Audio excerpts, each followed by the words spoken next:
최저임금위원회가 불참을 선언하고 있는 양대 노총에 노동계의 참석 없이도 의결하겠다는 최후 통첩을 보냈습니다. 인터넷은행이 고신용자 대출만 하고 있다는 한국은행 보고서가 실제와 다른 것으로 나타났습니다. 자동차 업계가 차체의 크기나 무게를 줄이거나 불필요한 기능은 없애는 경량화에 나서고 있습니다. 삼성전자와 LG전자의 2분기 실적이 1분기에 미치지 못할 것이란 전망이 나옵니다. 3분기엔 반등이 가능할 것으로 보입니다. 센 뉴스 플러스 잠시 후 찾아뵙겠습니다.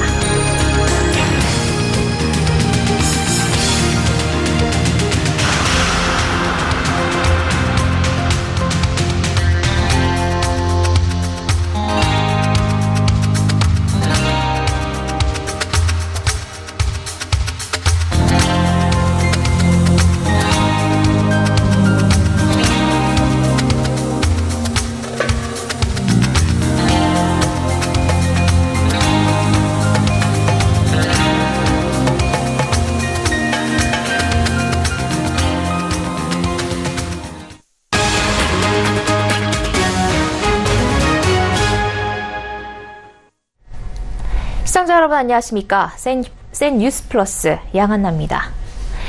이틀 뒤면 2019년도 최저임금을 결정해야 하는 법정 시한의 마지막 날입니다. 최저임금 산입 범위를 조정한 개정법에 반발하면서 양대 노총이 최저임금위원회 불참을 선언하는 등 어깃장을 놨는데요.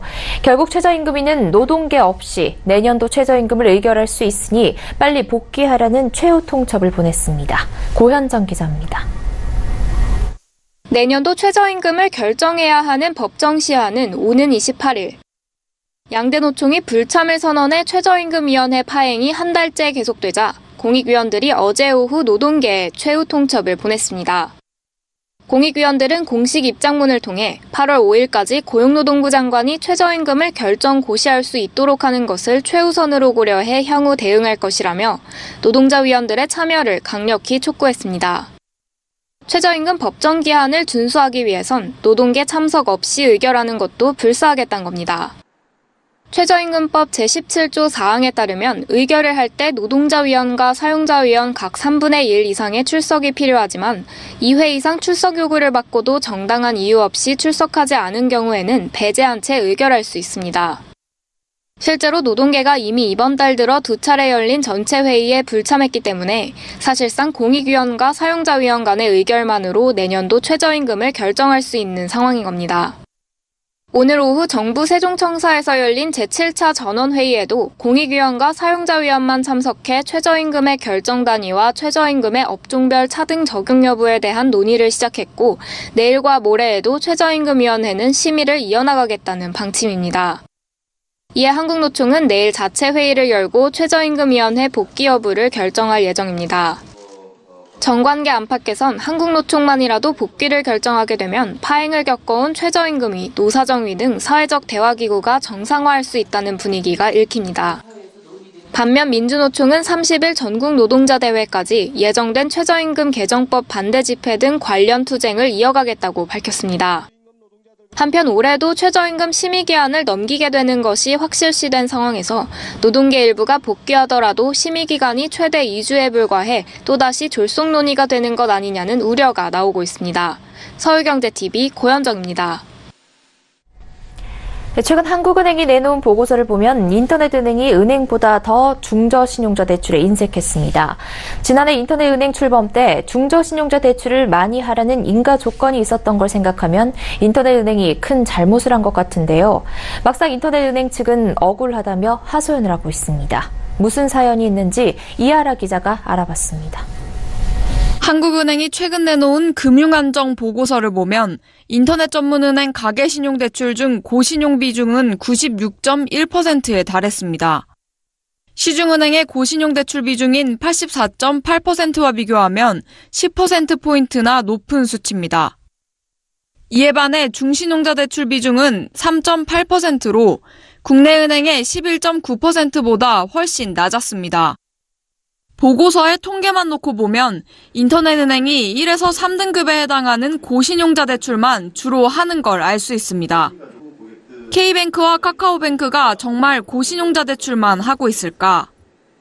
K뱅크는 핀테크를 기반으로 한 자체 신용평가 모델을 만들어 중신용자 대출을 하고 있습니다.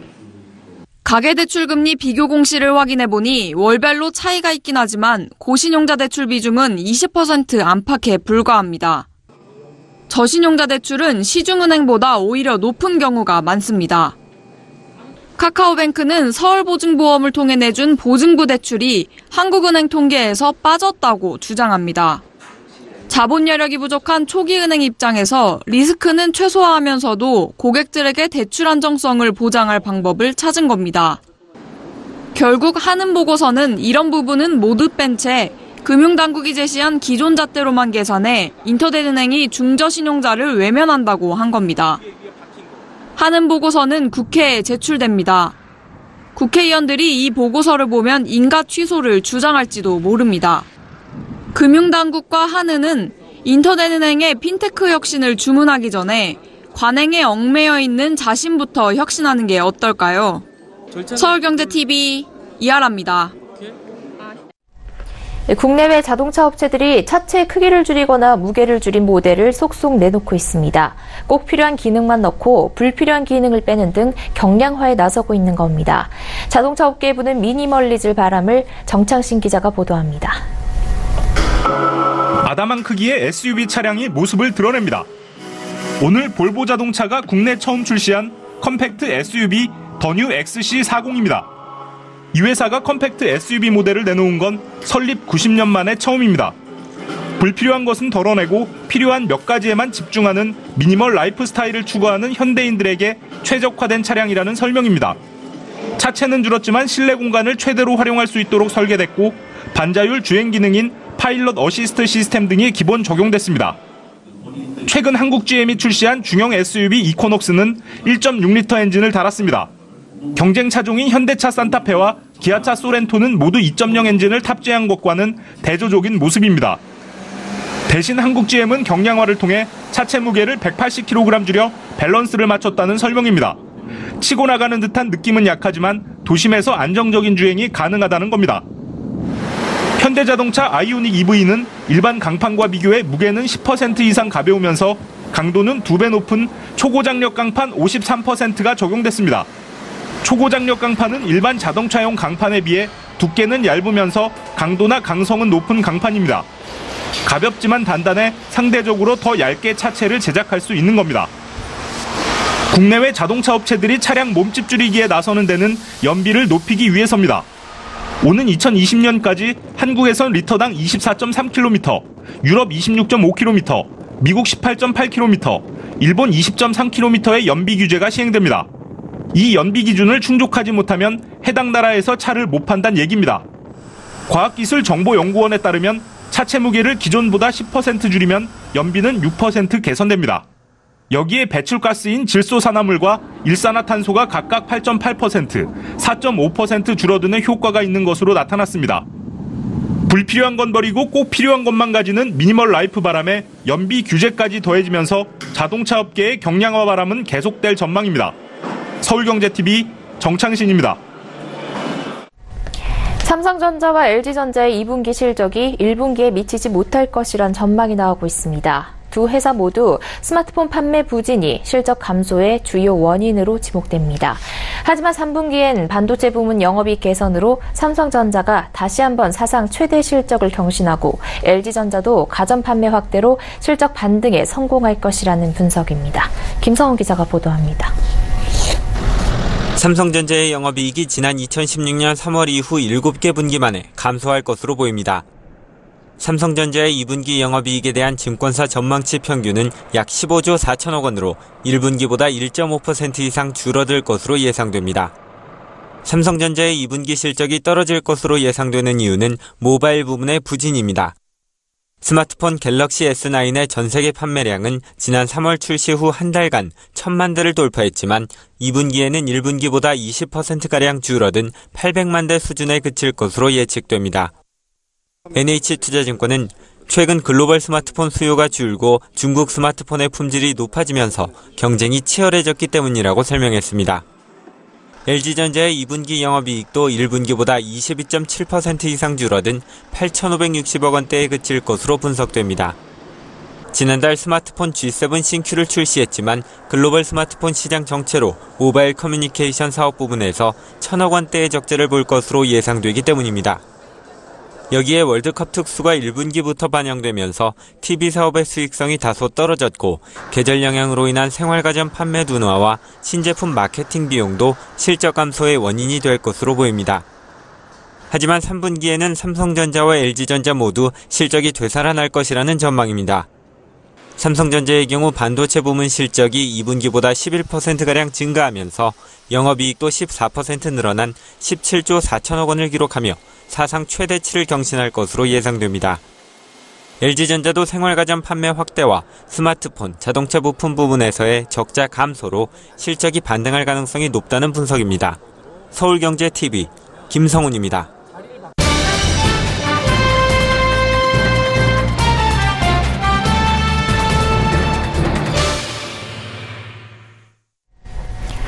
일부 은행이 고객의 소득을 낮추거나 아예 없는 것으로 입력해 대출 금리를 높여 책정한 사실이 드러나 국민들의 분노가 커지고 있습니다.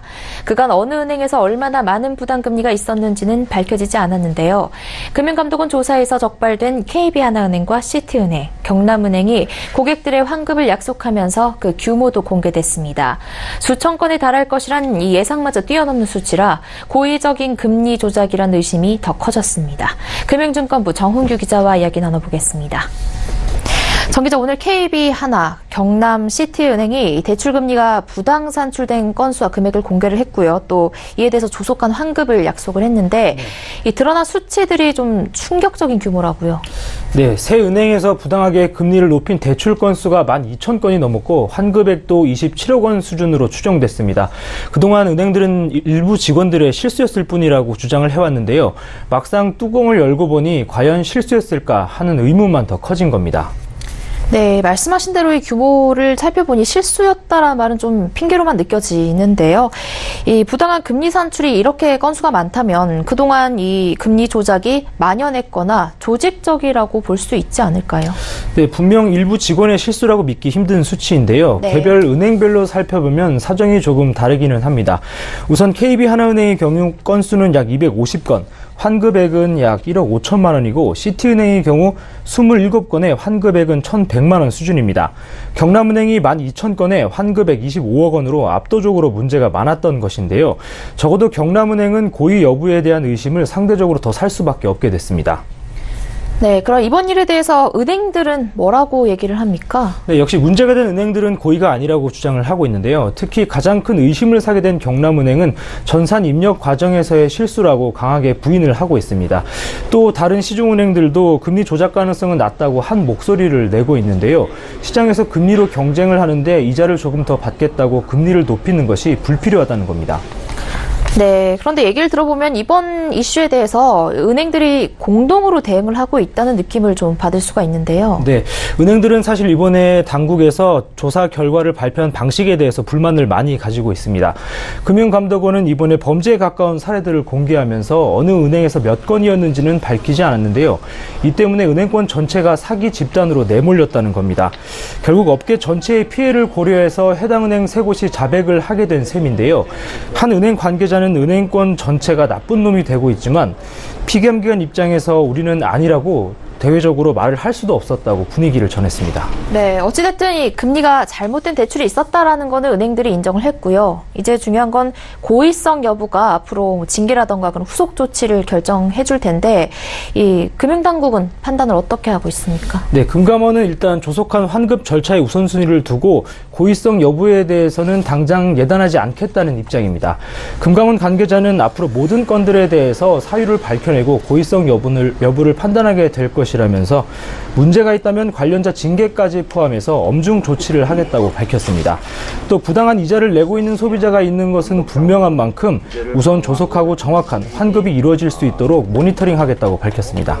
네, 그럼 이렇게 이번에 드러난 사례들을 가지고 이번 사건이 마무리가 되는 겁니까? 뭐 추가적인 조사는 네, 없는가요? 문제가 드러난 만큼 금감원은 앞으로도 이 문제를 더 들여다볼 계획인데요. 일단 모든 은행들이 자체적으로 불합리하게 이자를 물린 대출이 없는지 사례를 조사해서 금감원에 보고를 하도록 할 예정입니다. 은행들의 자체 조사가 완료되면 금감원의 현장 점검도 이어질 것으로 예상됩니다. 네, 은행의 부당 대출금리 사건에 대해서 금융증권부 정은규 기자와 이야기 나눠봤습니다. 말씀 고맙습니다. 네, 감사합니다.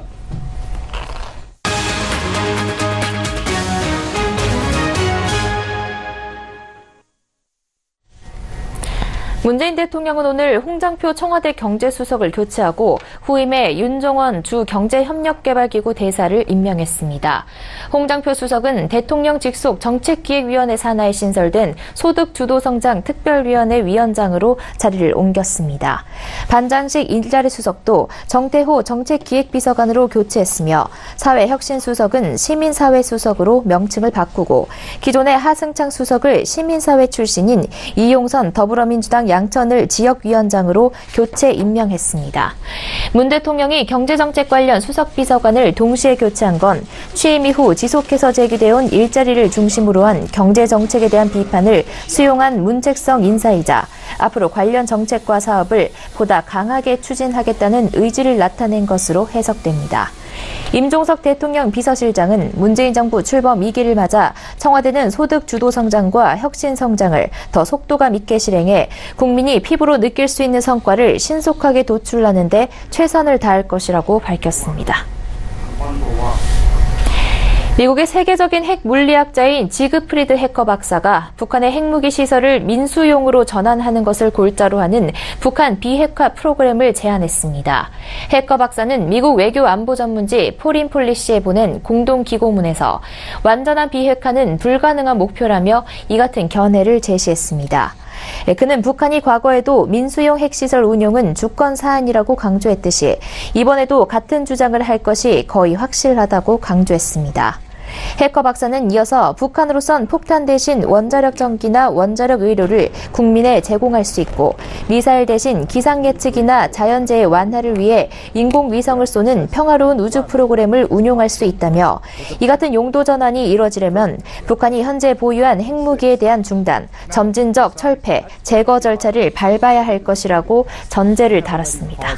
방사성 물질 서울 아파트 거래량이 6년 전 거래 침체기 수준으로 위축되고 있는 것으로 나타났습니다. 서울 부동산 정보광장의 집계에 따르면 지난 25일 기준 서울 아파트 거래량은 총 3,832건으로 일평균 153.3건이 거래됐습니다. 이는 지난해 6월에 비해 67.9%, 올해 5월보다는 13.2% 감소한 수치입니다. 이달 말까지 신고될 거래량을 합해도 6월 총 거래량이 5천 건을 넘지 못할 것으로 예상되면서 6월 총 거래량은 지난 2012년 3,091건 이후 6년 만에 최저 수준을 기록할 것으로 보입니다. 서울 아파트 거래량이 이처럼 감소하는 데에는 양도세 중과와 재건축 초과이익 환수 부담금, 종합부동산세와 공시가격 인상 등에 따른 세 부담 상승 등 복합적인 원인이 작용한 것으로 분석됩니다. 실제로 서울 아파트 거래량은 양도세 중과 시행 직전인 지난 3월 연중 최다인 13,836건을 기록한 이후 4월 6,231건, 5월 5,520건으로 줄어들고 있습니다. 전문가들은 지난주 재정개혁특별위원회의 보유세 개편안 발표 이후 매수 매도자들의 관망세가 이어지면서 특히 고가주택이 많은 강남권을 중심으로 거래 침체가 계속될 것으로 보고 있습니다. 국내 기업의 감사위원회 활동이 연 50시간도 안 되는 등 형식적인 수준에 그친다는 조사 결과가 나왔습니다. 회계법인 EY한영이 감사위원과 유관 전문기관 등 125명을 대상으로 조사한 결과 국내 기업의 73%가 1년에 4차례 이상 감사위원회를 열지만 연간 감사위원회에 투입하는 시간은 기업의 76%가 50시간 미만에 불과한 것으로 나타났습니다. 연간 감사위원회 투입 시간은 10에서 30시간이 45%로 가장 많았고 10시간 이하도 14%에 달했습니다. 감사위원회가 경영진 없이 외부 감사인을 만나는 비율도 45%에 그쳐 경영진의 적격성과 성실성 등을 논의하기 어려운 것으로 조사됐습니다. EY한영 측은 감사위원회가 외부 감사인과 단독으로 의사소통하는 비중을 확대하고 실질적인 기능을 할 수 있도록 독립성을 강화해야 한다고 강조했습니다. 오늘 열린 제10 제10대 대한민국 코스닥 대상 시상식에서 미래컴퍼니가 대상인 중소벤처기업부 장관상을 수상했습니다.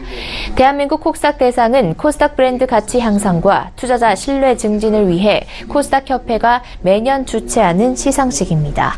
서류 심사와 기업 실사를 통해 경영 실적, 투명 경영, 마케팅, 4차 산업혁신 및 기술 개발, 일자리 창출과 사회 공헌 등 각 부문에서 두드러진 성과를 보인 기업을 뽑아 시상합니다. 올해는 반도체 제조용 기계 제조업체 미래컴퍼니가 코스닥 대상을 받았습니다. 금융감독 원장상인 최우수 투명 경영상에는 마크로젠이 선정됐으며 최우수 경영상은 PSK와 톱텍이 수상했습니다. 수상 법인에 대해선 한국거래소 추가상장 수수료와 변경상장 수수료가 1년 동안 면제되며 코스닥 CEO 포럼 교육비 할인과 코스닥협회 연수 무료 참가 기회 등 혜택이 제공됩니다. 국민연금이 현행 틀을 유지할 경우 2058년에 적립기금이 바닥날 것이란 추산 결과가 나왔습니다. 보건사회연구원에 따르면 연금 적립기금은 2041년에 최고 수준에 이르지만 이후 연금급여 등 지출 규모 증가로 점차 줄어들어 2058년엔 기금이 소진될 것으로 전망됐습니다. 네이버가 지난해 대기업 총수 일가와 관련한 연관 검색어 다수를 제대로 된 절차 없이 임의로 삭제했다는 지적이 나왔습니다. 한국인터넷자율정책기구는 네이버가 지난해 상반기부터 모 대기업 회장과 관련된 연관 검색어와 조현아 대한항공 전 부사장 관련 검색어를 회사 측의 요청에 따라 절차를 제대로 거치지 않고 삭제했다고 주장했습니다. 금융당국의 관련 정책 개편에 따라 다음 달 31일부터 약 35만 개 일반 가맹점의 카드 수수료가 기존 정액제에서 정률제로 바뀝니다. 이로써 몇백 원, 몇천 원짜리 카드 결제가 빈번한 소액 결제 업종의 수수료 부담이 연 300만 원에서 500만 원가량 줄어들 것으로 분석됩니다. 앞으로 만 12세가 되면 체크카드를 만들 수 있게 됩니다. 금융당국의 관련 정책 개선으로 올해 3분기부터 중학교 1학년만 돼도 체크카드를 만들 수 있습니다.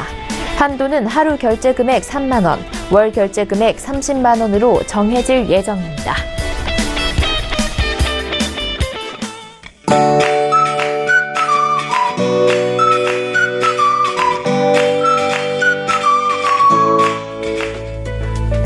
안녕하세요. K웨더 라이프스타일 예보 최현미입니다. 장맛비가 세차게 내리고 있습니다. 중부지방을 중심으로 내리던 비는 경상도를 포함한 남부지방으로 확대됐는데요.